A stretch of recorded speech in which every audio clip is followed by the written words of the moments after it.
আজকে একটা বছর ধরে পাসপোর্ট জমা দিছি, না পাইতাছি ভিসা, না পাইতাছি পাসপোর্ট, সর্বশান্ত হয়ে যাইতাছি। এখন আত্মহত্যা করা ছাড়া উপায় নাই। এখন আমি আত্মহত্যা করে বাবু। এখন আমগো কাজী সুমন ভাই, রিয়াদ ভাই এবং এবং কায়েম ভাই এবং হিরণ ভাই এরা অনেক প্রচেষ্টা করছে, হাতিক ভাই এরা, কিন্তু কোন অবস্থাতে পাসপোর্টও পাচ্ছি না, ভিসাও পাচ্ছি না, সর্বশান্ত হয়ে যাইতাছি। সত্যি সত্যি আজকে আমি আত্মহত্যা করে বলছি।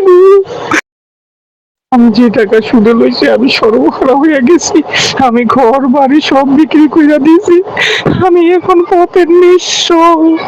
সেটা একমাত্র আল্লাহ ছাড়া কাউরে আমি বুঝাইতে পারবো না, সেটা কাউরে বলতেও পারবো না।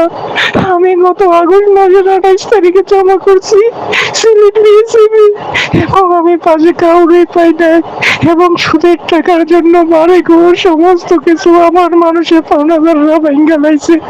আমি কি অসুবিধার মধ্যে আছি একমাত্র আল্লাহ ছাড়া কেউ জানে না। এবং আমাদের ভুক্তভোগী ভাইরা অনেকে সান্ত্বনা দিয়েছে।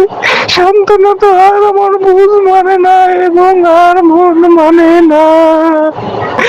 নিজেও একজন ভুক্তভোগী।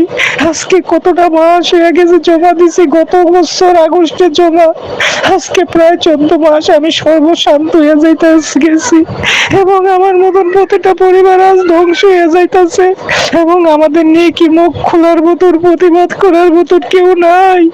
দেশে কি আমাদের প্রতিবাদ কেউ করবে না? আমাদের এটা কি সমস্যার সমাধান হবে না? আমরা কি টাকা পয়সা ফেরত পাবো না? আমাদের মরণ ছাড়া কোনো রাস্তা নয়।